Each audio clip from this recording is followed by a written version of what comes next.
그럼 다른 유럽 국가들도 야, 독일도 저렇게 했는데 이러면서 약간 또 중국이랑 뭔가를 또 협상을 하지 않을까. 더 10배, 100배 난 주식들은 많죠. 많은데 빵원된 주식들도 많잖아요. 그래서 스타벅스에 가서 커피를 마셨더니 커피가 맛있어서 스타벅스 주식을 사라. 이런 식의 얘기를 한 게 아니다.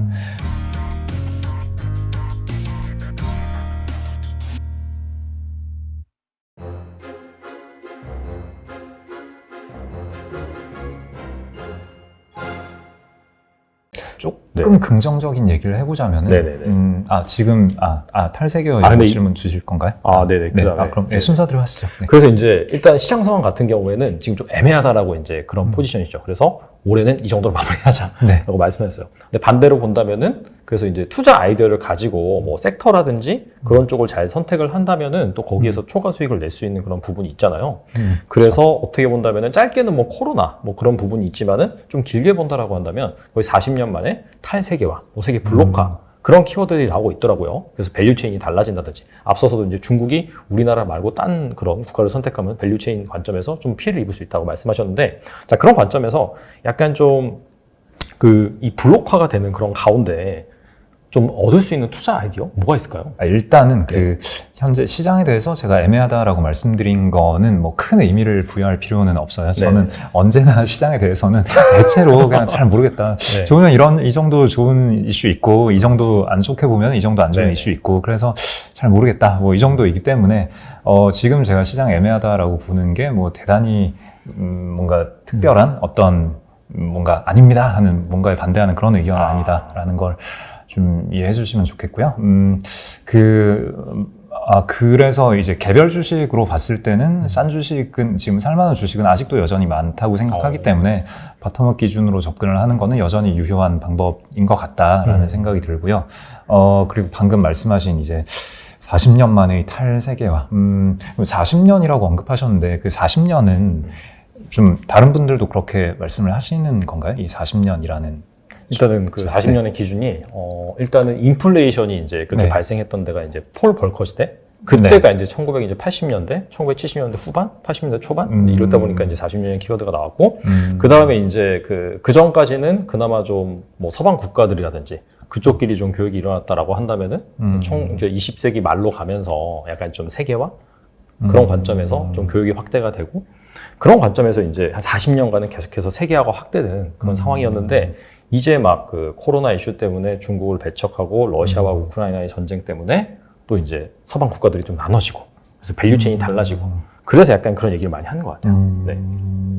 탈세계화 그런 관점에서. 일단은 그 40년 동안 한 방향으로만 쭉 갔던 게 아니고요. 제가 아는 바로는 일단 40년 전이면 1982년 뭐 그때쯤일 뭐 40년 전이면 1982년이잖아요.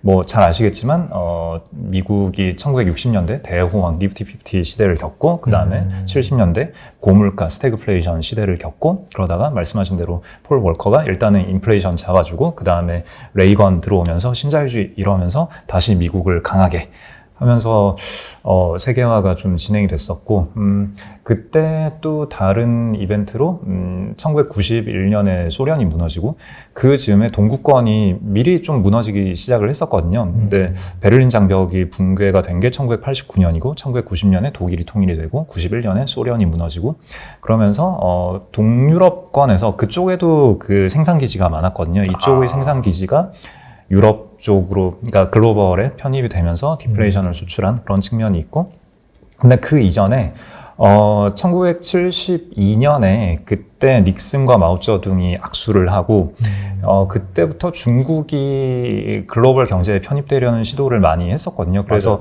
80년대 그때 이미 중국의 상품들이 좀 세계에 진입을 하기 시작했고, 그러다가 2001년에 중국이 WTO에 가입하고, 그 즈음에 차이메리카라고 하잖아요. 중국이 공산품을 싸게 수출을 해주고, 그래서 선진국들은 낮은 물가에 이 생산품들을 누리고, 그 다음에 그렇게 벌어간 돈으로 중국에서는 미국의 국채를 사주고, 그러니까 미국인들은 또 열심히 뭐 윤정기를 돌리기만 하면서 이렇게 호화롭게 살았다. 맞아요. 이런 게 차이메리카를 좀 안 좋게 표현할 때 얘기하는 건데, 사실 그 차이메리카가 2015년경부터 좀 완연히 깨졌고 그때부터 중국이 미국 국채를 안 사기 시작했고 중국이 자체적으로 소비를 늘리겠다, 고부가치 생산품을 만들겠다라고 했었고 그래서 사실 오바마 2기 때부터 리쇼어링이라는 용어가 등장을 했었고 그때부터 좀 중국을 견제하고 생산 기지를 동남아 혹은 멕시코, 남미 이런 쪽으로 옮기는 그런 움직임이 이미 있었고요. 그리고 그 이전에 이미 중국에서 또 2000년대 초중반부터 자본가 기업가들을 규제하는 그런 움직임들이 내부적으로는 있었거든요. 그 당시에 우리는 몰랐지만 이제는 좀 어느 정도 문헌으로 드러나는 몇 가지 증거들이 있는데 일단은 외부에도 그 당시에 드러났던 거 하나는 2008년에 중국의 어느 정도 규모 이상 되는 모든 기업에는 그 당위원회라는 게 설치돼 있잖아요. 그거 아시죠? 네. 그래서 그 당위원회의 의사결정이 기업의 자체적인 기업의 성장과 번영을 위한 의사결정보다 더 우선시되고 그러니까 글로벌 업체들 입장에서는 이 나라 뭐지? 좀 이런 식으로 됐었고 아무튼 그런 움직임은 지금 이제 코로나 이후에 일어나고 있는 아주 특별한 새로운 움직임은 아니고 그 이전부터 진행이 됐었고 우리가 트럼프 공화당 때 너무 중국을 좀 강하게 때리니까 그러니까 공화당 때 이 미중 분쟁이 격화된 거겠구나라고 생각을 하고 있는데 의외로 역사적으로 보면은 공화당은 좀 실리를 많이 추구하는 그러니까 중국이 줄 것만 잘 주면은 우리도 내줄 걸 내줄게 좀 이런 식으로 접근을 했었고 민주당 정권에서 오히려 좀 정말 근원적인 어떤 가치, 이념 이런 걸 가지고 중국을 아예 근본부터 부정하는 좀 그런 움직임을 보여왔거든요. 그래서 IRA 법안도 바이든 정권에서 강하게 때린 건데 최근에 중간선거 이후에 하원을 공화당이 잡았죠. 네. 그러면서 이것도 약간은 좀 IRA를 완화하는 분위기가 조금씩은 생기고 있고 그래서 일단은 그 말씀하신 40년 만의 탈세계화 블록화 움직임은 지금만의 움직임이 아니라 한 10년 정도 전부터 이미 어느 정도 진행돼 온 움직임이고 우리가 내년에 이제 맞이해야 될 어마어마한 이벤트가 아니라 그냥 이미 피부로 체감하고 있는 그런 이벤트다라는 얘기를 일단 먼저 드리고 싶고 네. 여기서 또 재밌는 포인트가 결국은 이게 미국이 중국을 때리면서 촉발이 되는 건데 이게 또 전 세계가 모두 다 미국 편이 아니잖아요. 그렇죠. 그러니까 유럽 입장에서 언제나 미국이 그래도 전쟁을 2번이나 정리해줘서 고맙기는 한데 1차 대전 끝났을 때 일단 끝내줘서 고마운데 그래서 파리 강화 회담이라던가 베르사유 조약 할 때는 그 윌슨 대통령이 엄청 인기가 많았어요 유럽에서. 그랬는데 그러고 나서 대공황 맞이하기 전부터 사실 항상 전쟁 끝나고 생산력이 올라올 때가 문제가 돼요. 그때 생산력이 올라오면서 전쟁 때는 유럽의 생산 기지가 다 파괴돼 있었다가 그럼 미국에서 쫙 수출을 해주면서 미국인들은 잘 먹고 잘 살고 전 세계 가장 큰 채권국이 돼 있고 해서 미국도 좋고 유럽은 살려줬으니까 좋고 한데 그 다음에 전쟁 끝나고 유럽의 생산력이 복구될 때 그때 이제 디플레이션을 미국도 그럼 유럽이 생산력이 올라오면은 이거 미국 물건을 어디다 갖다 팔지? 이러면서 서로 이제 되게 뻘쭘한 상황이 되는 거예요. 그러면서 1929년 대공황이 보통은 약간 대공황을 29년의 주식시장 대폭락 그게 트리거가 됐다라고 생각을 하고 있는데 그 이전부터 그 관세 장벽들을 서로 계속 매기고 있었거든요. 미국과 유럽 사이에. 그러니까 생산력이 서로 올라오니까 모르겠고 너네 거 수입 안 할래. 이거를 계속 유럽과 미국 사이에서 계속 하고 있었단 말이죠. 그 다음에 1944년 2차 대전이 끝났을 때에도 그때도 이제 또 미국이 정리해줘가지고 고맙습니다 하고 그 다음에 브레튼 우즈 체제가 1944년에 도입이 돼가지고 네. 전 세계 금 미국에 다 모으고 이제 환율 약간 어느 정도 고정시키고 해서 있다가 또 한 50년대 60년대 되니까 왜 우리가 미국 뜻에 따라 이렇게 해야 돼? 이러면서 달러 안 쓸래 금 내놔 또 이런 움직임이 있었잖아요. 그러니까 유럽은 항상 미국이 유럽이 사고 친 건 미국이 도와줘서 고맙기는 한데 그래도 먹고 살만해지면은 또 딴 생각을 하고 이런단 말이에요. 근데 최근에 보면 재밌는 움직임이 미국이 IRA 법안 내놓고 그리고 지금 탈세계화 블록화라고 표현을 해주셨는데 그게 일종의 리쇼어링이라기보다는 얼라이쇼어링이라고 부르고 있잖아요. 그래서 네. 우리 자유주의 진영끼리 밸류체인을 재편하자 이런 움직임이고, 그래서 아예 그 세계화를 하지 말자가 아니라 새로운 방식으로 새롭게 블록을 경계선을 다시 지정하자, 이게 미국이 주도하는 움직임인 거고, 중국도 거기에 대응해서 야, 그러면 아시아끼리 놀자, 혹은 아프리카 좀 껴주자, 중동 일로 와라, 뭐 이런 식으로 중국도 이제 나서고 있는 건데, 이 상황에서 유럽은 사실 미국에 끌려다니기만 하면은 별로 얻을 게 없잖아요. 유럽이 지금 뭔가 갑자기 또 합심하고 대동단결하고 지금 막 유로존을 탈퇴하네만에 이 얘기 맨날 하고 있는데, 여기서 만약에 미국이 주도하는 경제 권역에 유럽이 엮이면은, 그러면은 그냥 앞으로 영원히 미국에 끌려다니겠다라는 선언이 되는 거잖아요. 유럽 친구들은 그러고 싶지 않을 거기 때문에, 원래는 러시아가 약간은 미국은 러시아를 싫어하지만 유럽 입장에서는 가스 가져올 것도 있고 서로 교역할 게 꽤 많거든요. 특히나 독일이랑 러시아는 관계가 그렇게 나쁘지 않았어요. 그게 또 1차 대전 이전에도 그랬고 별로 사이가 나쁘지 않았는데, 하도 좀 러시아가 가끔 이상한 짓거리를 막 하니까 좀 뻘쭘해지는 시기가 되고, 그때 미국이 도와줘서 정리해주고 이렇게 되니까 왔다 갔다 하는데, 지금은 이제 러시아가 또 대단히 이상한 짓을 최근에 저질러 버렸으니까, 그러니까요. 네.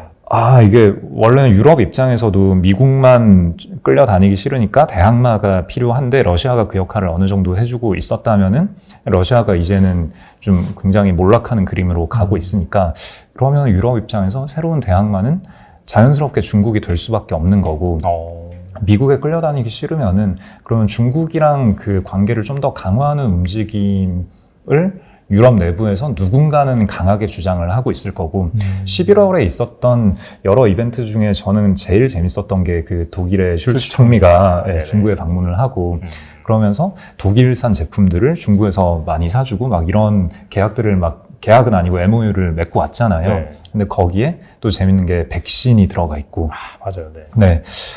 그러니까 그렇게 하고 나서 그럼 이제 유럽 국가들은 독일을 엄청 비난을 했는데, 지금 전반적인 이런 그 새로운 블록화 국면에서 독일 너네 왜 그러냐. 그런 건데, 독일이 당연히 먼저 치고 나갈 수밖에 없었던 게, 독일은 2차 대전 끝나고 유로존이라는 게 형성이 되면서 가장 큰 수혜를 받잖아요. 자기네는 어쩔 수 없이 국방비에는 투자를 못하고, 이제 우리는 이제 군대 안 갖추기로 했으니까 국방비 투자 못하고, 그러면 근데 생산 기지는 엄청나게 많이 있잖아요. 그 엄청 커다란 생산력을 그 유로존이라는 거대한 시장을 자기네 내수 시장 삼아서 국방 걱정 없이 계속 밀어팔고 있었으니까, 유로존의 가장 큰 수혜를 본 나라가 독일인데 이제 그게 깨지고 있잖아요. 그러니까 과거의 지위를 유지하기 위해서는 새로운 시장을 찾아야 되는데, 유로존 안 되고 미국 싫고 러시아 안 되고, 그러면은 당연히 중국을 찾을 수밖에 없는. 그러니까 지금 현재 유로존 붕괴에서 가장 큰 피해를 입는 국가가 독일이기 때문에 독일이 먼저 나설 수밖에 없고, 독일이 이렇게 욕먹어가면서 중국이랑 협상을 해오고 나면은,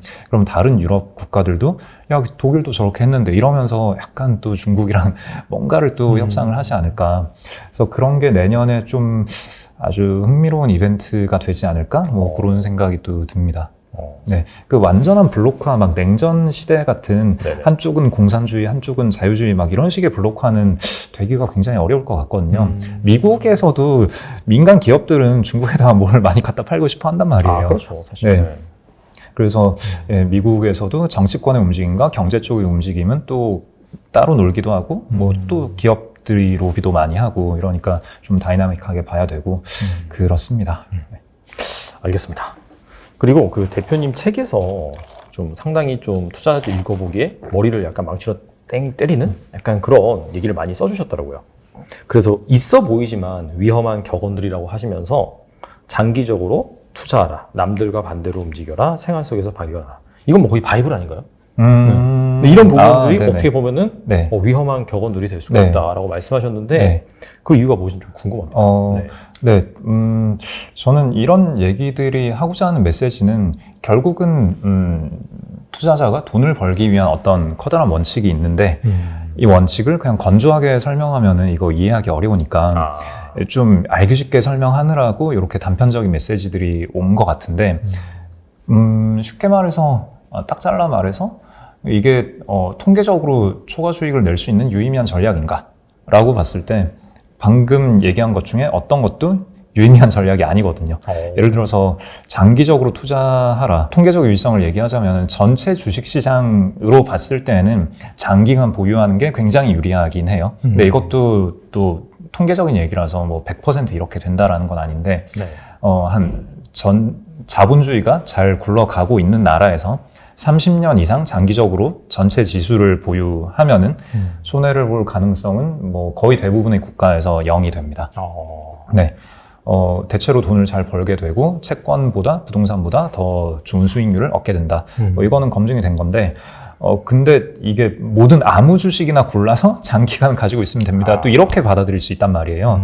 그게 아니라 전체 주식시장에 대해서는 그런 결과가 있는데 그게 그런 결과가 나오는 이유는 일단 자본시장이 굴러가서 주식시장이라는 거의 속성 자체가 자본주의가 잘 굴러가면은 기업이 만들어낸 어떤 초과 수익, 그 가치가 주식에 귀속이 되는 뭐 그런 속성이 있기 때문에 주식의 수익률이 높아지는 건데, 그러니까 결과론적인 얘기다라는 거죠. 자본주의가 잘 굴러간 결과인 거고, 그래서 전체 시장에 장기간 투자를 할 때에도 이 나라의 자본주의가 잘 굴러가고 있느냐, 이거를 계속 체크를 하긴 해야 되고요. 그 다음에 개별 주식을 볼 경우에는 진짜 이 기업의 경영진이 초과 수익을 내기 위해서 노력을 하고 있는지, 그런 능력이 있는지, 그 능력을 나를 위해서 쓰고 있는지, 이런 거를 또 계속 체크를 해야 되는 거죠. 그게 아닌 상태에서 무작정 장기적으로 가지고만 있으면은, 물론 장기적으로 보유해서 10배, 100배 난 주식들은 많은데 빵원된 주식들도 많잖아요. 그러니까 이게 그 잘된 것만 보면은 생존 편향이 되는 거니까 장기적으로 보유하기에 좋은 주식, 그러니까 장기간 보유했을 때 추가 수익을 줄 수 있는 조건은 무엇인가, 이렇게 질문을 해야 되는 거지. 무작정 장기적으로 투자하라라는 것만 가지고 돈을 번다는 위험하다라고 생각을 하고요. 근데 반대로 짧게 왔다 갔다 하면은 그러면 아주 높은 확률로 돈을 잃는 게임이 되기 때문에 네. 장기적으로 투자하는 게 단기적으로 투자하는 것보다는 상대적으로 나은 전략이긴 해요. 그렇지만 그것만으로는 부족하다라는 얘기고요. 네. 그 다음에 남들과 반대로 움직여라라는 것도 좀 그 대표적인 두 가지 전략이 있잖아요. 추세 추종 전략이 있고 역발상 전략이 있는데, 맞아요. 추세 추종이든 역발상이든 둘 다 통계적으로는 돈을 벌지 못해요. 단지 그것만 가지고는. 그러니까 주가가 올랐을 때 따라서 산다, 혹은 주가가 떨어졌을 때 내가 뭐 저가 매수를 한다. 어느 쪽이건 간에 이거는 돈이 되는 전략이 아니고, 중요한 거는 이제 현재 이 가격에 대해서 내가 이게 어느 정도 좀 먹음직한 가격인가, 내가 납득할 수 있는, 마음에 드는 가격인가. 그러니까 이걸 좋게 봤을 때 기업 분석을 어느 정도 하고, 좋게 봤을 때 어느 정도까지 가격이 상승할 수 있고, 안 좋은 상황이 벌어졌을 때 어느 정도까지 가격이 하락할 수 있고, 이런 범위를 내가 추론을 할 수 있고, 그 범위 관점에서 봤을 때 가격이 좀 낮은 상황이다, 그러니까 내가 유리한 확률에서 베팅을 하는 거다, 이런 판단을 할 수 있어야 의미가 있는 거지. 지금 막 남들이 안 좋아하니까 산다, 이거는 남들이 좋아하니까 산다라는 거랑 그 의사결정의 퀄리티는 똑같은 거다라고 저는 생각을 해요. 이 말은 뭐 벤 그레이엄도 그렇게 얘기했고 피터 린치도 그렇게 얘기를 했는데, 남들과 반대로 움직인다는 거 자체로 돈을 벌 거라고 생각하면 안 된다. 그렇게 얘기를 했어요. 네. 알겠습니다. 그리고 이제 생활 속에서 발견하라. 이거는 사실 어떻게 본다면은 그 개인 투자자 입장에서는 가장 좀 종목 발굴을 함에 있어서, 내지는 투자 아이디어를 찾는 데 있어서 가장 중요한 부분인 것 같은데, 이거 역시도 약간 뭔가 좀 편견이라든지 주의할 점이 있나요? 네, 생활 속에서 발견하는 거는 당연히 굉장히 좋은 방법이에요. 굉장히 좋은 방법이고 권장하는 방법인데, 중요한 거는 그걸로 끝이 아니라는 거죠. 그러니까 이거는 우리가 투자 의사결정이라는 걸 할 때 여러 가지 프로세스가 있잖아요. 일단 뭐 하는 회사인지 좀 파악을 해야 되고, 그래서 근데 이 회사만 보는 게 아니라 전반적인 이 경쟁사들은 뭐 하고 있는지, 경쟁사 대비 어떤 장단점이 있는지, 그런 것도 봐야 되고, 뭐 매크로 환경 대비 매크로 환경이 어떠한 상황이고, 이 회사는 또 어떻게 대응해서 이런 어려움을 잘 극복을 해 나가고 있는지, 그 전반적인 거를 평가를 하고 아까 말씀드렸다시피 그래서 이 회사의 미래가 어떻게 될 시나리오가 존재하며 각 시나리오별로 어느 정도의 가격을 내가 부여할 수 있을 것인가, 그 가격 범위 대비 현재 가격은 어떠한가, 그리고 앞으로 나는 어떤 이벤트가 벌어졌을 때 혹은 어떤 이벤트가 벌어지지 않았을 때 나는 주식을 더 사겠다, 혹은 내가 틀렸으니까 손절을 하겠다, 뭐 이런 전반적인 과정이 있고 나서야 이제 베팅에 나설 수 있는데, 이 길다란 과정에서 생활 속에서 투자 아이디어를 발견한다라는 건 거의 첫 스텝에 가까운 거죠. 아, 그렇죠. 맞아요. 네, 근데 사람들은 마지막 스텝이라고 생각하는 거죠. 그러니까 피터 린치가 생활 속에서 발견하라라는 걸 되게 많이 강조를 했는데, 어떤 인터뷰에서 딱 대놓고 그 얘기를 했어요. 나 그런 얘기 한 거 아니다. 예를 들어서 스타벅스에 가서 커피를 마셨더니 커피가 맛있어서 스타벅스 주식을 사라, 이런 식의 얘기를 한 게 아니다. 라는 인터뷰를 했고, 그 월가의 영웅이라는 책에서도 이것만 가지고 된다고 생각하지 마라, 이거는 첫 단계일 뿐이고 기업을 분석하는 방법을 익혀야 한다, 그렇게 나오거든요. 네.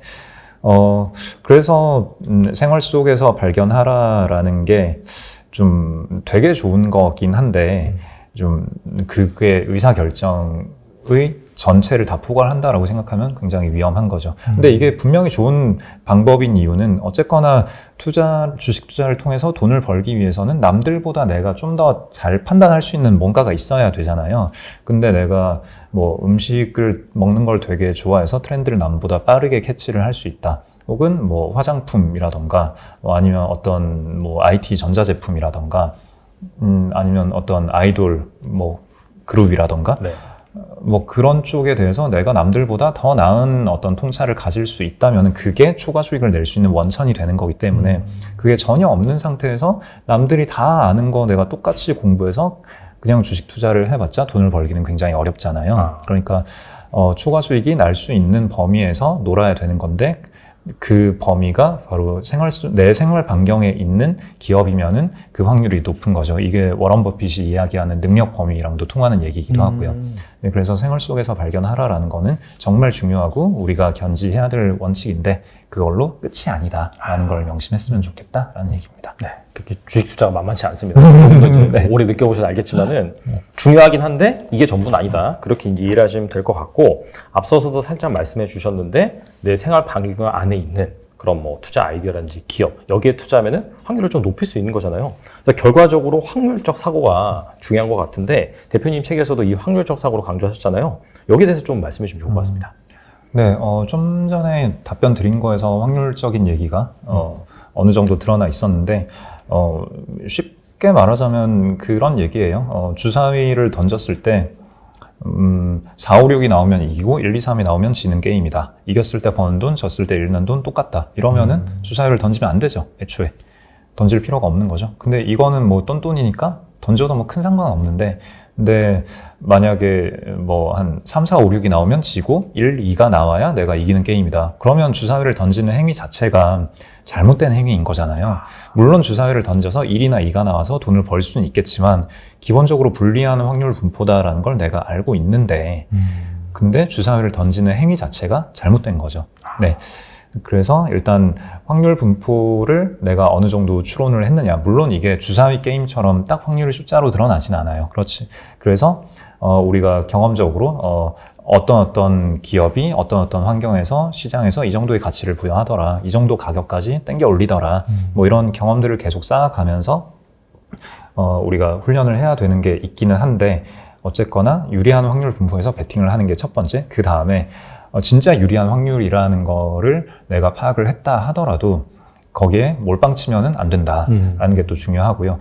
뭐 예를 들어서 주사위를 던져서 2, 3, 4, 5, 6이 나오면 내가 이기는 게임, 1이 나오면 지는 게임 이면은 굉장히 유리한 확률이잖아요. 그렇다 하더라도 이게 얼마를 베팅하느냐에서, 만약에 내 전 재산이 뭐 한 5억이 있는데 전 재산 5억에서 빚을 5억을 땡겨가지고 10억을 베팅을 했다. 그러면 안 되는 거잖아요. 그렇죠. 네, 그러면 분석 열심히 하고 유리한 확률이라는 거 잘 파악을 해놓고 거기에 몰빵을 쳤다가 1이 나오면은 나는 다시는 이 게임에 참여를 할 수 없게 되잖아요. 네, 그런 상황에 부딪히지 않아야 된다. 그러니까 확률 분포를 잘 파악하는 게 첫 번째고, 그 다음에는 내가 이 게임에 여러 번 베팅을 할 수 있게 여러 번 베팅을 할 수 있도록 그 베팅 비율을 잘 조절을 해야 된다. 이렇게 두 가지가 갖춰져야 이런 뭐 흔히 뭐 복잡계라고 하죠. 좀 복잡계라는 표현보다는 그냥 무작위성이 많이 좌우하는 영역이라는 표현이 더 마음에 드는데, 아무튼 그런 좀 무작위성이 많이 좌우하는 영역에서 내 실력이라는 걸 어떻게 갖고 나갈 것인가에 대한 대답이라고 생각합니다. 알겠습니다. 그리고 이제 포트폴리오 관점에서 또 네. 바벨 전략 이런 네. 것들 좀 강조하셨더라고요. 그래서 이 바벨 전략이 구체적으로 무엇이고 개인들이 좀 현실적으로 할 수 있는 바벨 전략이라고 한다면 무엇이 있을지 말씀해 주시면 좋을 것 같아요. 네, 바벨 전략은 사전적인 정의는 굉장히 위험한 의사결정, 변동성이 큰 의사결정과 굉장히 변동성이 낮은 의사결정을 동시에 하는 것, 가장 위험 추구형 의사결정과 가장 위험 회피형 의사결정을 동시에 하는 건데, 뭐 예를 들어서 미국 국채를 계속 사면서 미국 국채가 한 5%를 준다 치면은, 그러면은 한 달에 1년에 5% 이자가 나오잖아요. 그럼 이걸 한 10억 원어치 샀다. 그러면 1년에 5천만 원이 나올 건데, 네. 그럼 그 5천만 원을 계속 풋옵션에 베팅을 한다. 그러면은 물론 인플레이션은 없다고 했을 때, 네. 그러면은 매년 그 베팅은 실패로 끝날 거예요. 여기서 이제 외가격, 그러니까 미국 주식 시장이 급락한다. 급락에 베팅을 하면은, 그러면 대체로 그 풋옵션은 빵원이 된 채로 끝이 나겠죠. 근데 예를 들어서 한 10년에 한 번 정도 아주 이례적인 상황이 됐을 때 나는 한 10배 벌 수 있잖아요. 그러면은 5천만 원 베팅해서 10배 벌면은, 그러면 이게 5억이니까 그렇죠. 내 원금은 줄어들지 않잖아요. 이자만 계속 베팅을 하는 거니까. 네, 그러니까 원금은 10억에서 계속 유지가 된 채로 5천만 원을 베팅해서 빵원 되고 베팅해서 빵원 되고, 그러다가 10년에 한 번 5억이 됐다. 그러면 내 원금은 이제 15억이 되는 거고, 네. 15억 원어치를 또 국채를 산다. 그럼 거기에서 나오는 이자를 또 계속 아랫방향으로 베팅을 한다. 뭐 근데 여기서 전제는 미국 국채가 아주 안전한 자산이어야 하는 건데, 근데 뭐 미국이 디폴트가 날 수도 있겠죠. 근데 그때 내 포지션은 뭐죠? 미국 주식시장 대폭락에 베팅을 해놓은 거잖아요. 미국 국채가 디폴트 날 정도의 상황이면은 그 주식시장은 완전 빵원이 될 거고, 그러면 다른 나라도 다 그냥 네. 상태 안 좋을 것 같은데요. 그 근데 정도면. 그러면 나는 지금 풋옵션에 베팅을 해놨으니까 여기서 한 10,000배 날 거잖아요. 네, 아무튼 그런 게 뭐랄까 되게 아이디얼한 이상적인 바벨 전략이라고 볼 수 있는데, 이게 어쨌거나 이게 되려면은 그 옵션 가치를 평가할 수 있는 그런 본인만의 기법이 있어야 돼서 이걸 현실적으로 그냥 쓰기에는 좀 좋지 못하고, 저는 이 바벨 전략을 얘기를 한 게, 그 책에서 이야기를 한 게 우리 삶을 살아가는 데 있어서, 그러니까 이런 바벨 전략을 쓸 때에는 그런 거예요. 이 시스템 자체가 볼록한 시스템이냐 오목한 시스템이냐, 그걸 파악하는 게 일단 중요한데, 예를 들어서 볼록한 시스템은 뭐 돈 버는 거 혹은 주식에 투자하는 거, 이거는 그 복리로 늘어날 수 있는 거잖아요. 그러니까 1등과 2등의 격차를 생각을 해보시면 되는데, 전 세계에서 가장 돈이 많은 사람과 두 번째로 돈이 많은 사람의 재산 격차는 꽤 크겠죠. 몇 배 차이가 날 수도 있잖아요. 네네. 근데 그래서 이런 거는 볼록한 시스템이라고 보면 되는 거고요.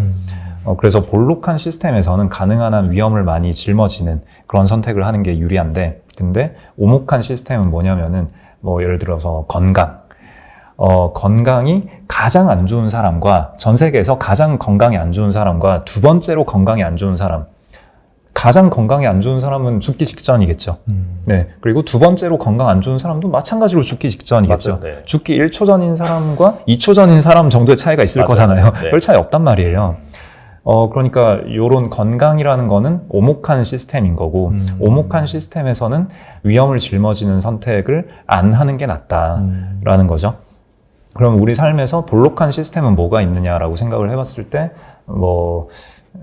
사랑하는 사람과 함께 즐거운 시간을 보내는 거, 혹은 새로운 사람을 만나는 파티, 모임, 사교 장소, 이런 거는 볼록한 시스템인 거죠.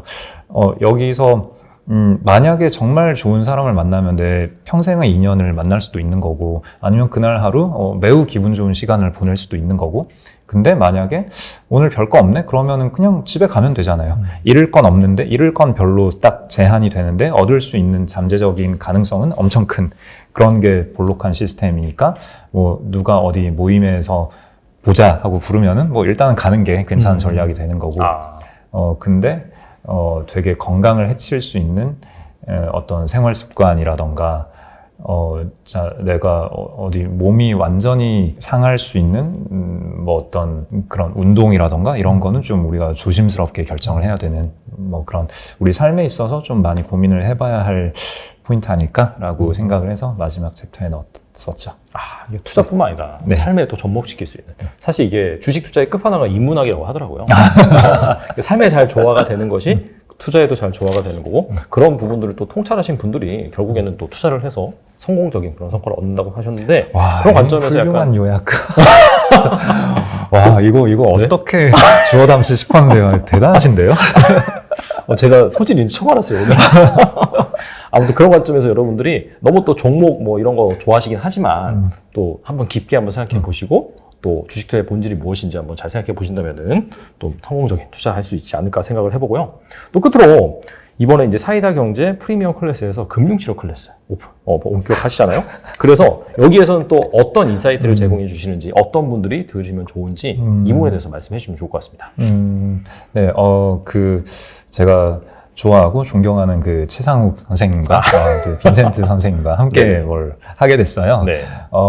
이게 라이브 중심이고요. 그래서 다른 방송에서 제가 게스트로 나가면 아무래도 할 수 있는 얘기가 좀 제한적이게 되고, 오늘은 좀 굉장히 기분 좋게 제가 할 얘기를 좀 많이 할 수 있어서 참 다행스럽다고 생각하는데 참 감사하고, 근데 보통은 제가 다른 데 게스트로 나갔을 때 좀 하고 싶은 얘기 못하고 이런 상황이 벌어지는데, 그렇다고 뭐 제가 또 뭐 유튜브 채널 개설하고 이러기에는 또 뭐 제가 그렇게 성실하지 않아서 제가 그래도 좀 유의미하게 전달할 수 있는 얘기가 지금까지 유튜브에서 말씀드리는 것보다 좀 더 많이 뭔가 있을 것 같긴 한데, 제가 그렇다고 단독으로 호스트가 되기에는 또 조금 부담스럽고 뭐 이런 게 있는데, 또 훌륭한 두 분과 함께 셋이서 호스트가 돼서 좀 이런저런 얘기를 할 수 있는 기회가 돼서 참 감사하게 생각하고요. 이게 지금 스케줄로 거의 매주 라이브가 굴러가요. 그래서 보통 뭐 녹화 방송을 한다거나 하면은 좀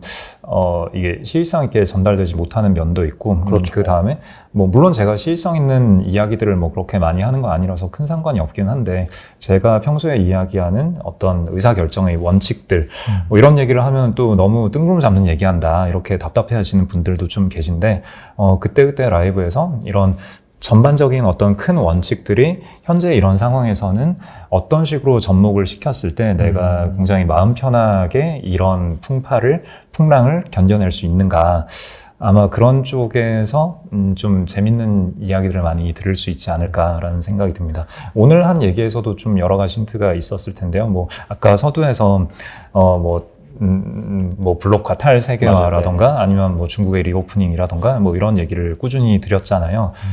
그렇게 했을 때 결론적으로 그래서 주식을 사야 돼, 팔아야 돼가 아니라, 이게 또 확률론적인 사고가 이어지면서 결국은 중요한 거는 내가 가지고 있는 이 기업들이 잘 굴러가는 게 중요한 건데, 그러면은 그래서 여러 가지 매크로 상황들을 보면서 자 계속 사야 돼 팔아야 돼 이렇게 흔들리는 것보다 그건 그거고, 그래서 나는 의사결정을 어떻게 해야 되느냐, 뭐 이런 거는 회사가 알아서 하겠지 이렇게 마음 편하게 대응할 수 있는 그런 과정들을 좀 보여드릴 수 있지 않을까 그렇게 생각합니다.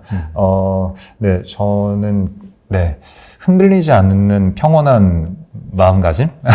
이렇게 부제목으로 삼았는데, 제가 뭐 이 시장에서 주식 투자를 가장 잘한다 이렇게 얘기하고 싶은 생각 전혀 없고요. 그게 사실도 아니거니와, 그래서 주식 투자는 뭐 저도 잘할 때도 있고 못할 때도 있고 한데, 언제나 좀 다른 분들과 다르게 독특하게 저 스스로도 신기하다고 싶은 면이 되게 마음이 평온하거든요. 그냥 뭐 오늘도 오르는구나, 오늘 떨어지는구나, 그냥 되게 평온하게 이걸 받아 넘길 수 있는데, 그럴 수 갖게 되는 그 마음가짐은 어떻게 가능한 걸까? 거기에 대해서 좀 실제로 많이 보여드릴 수 있게 될 것 같습니다. 네. 또 라이브도 지속적으로 또 제공해 주신다고 하셨기 때문에 적용하는 법까지 여러분들이 잘 가져갈 수 있겠고, 가장 중요한 게 사실 심리거든요. 심리가 70~80%예요. 20~30%가 지식이고, 근데 그 심리를 또 이렇게 잘 다독여 주시는 또 그런 멘토 같은 역할을 해주실 것이기 때문에 한번 들어보면은 꼭 성공 투자하실 거라고 믿고, 앞서서 복잡게 무작위 그런 상황이라고 했잖아요, 자본시장이. 근데 또 이렇게 세 분이서 각자의 그런 장점을 가지고 하시다 보니까 그런 부분들 충분히 커버할 수 있을 거라고 생각이 됩니다. 지금까지 홍진채 대표님 나오셔서 감사합니다. 감사합니다.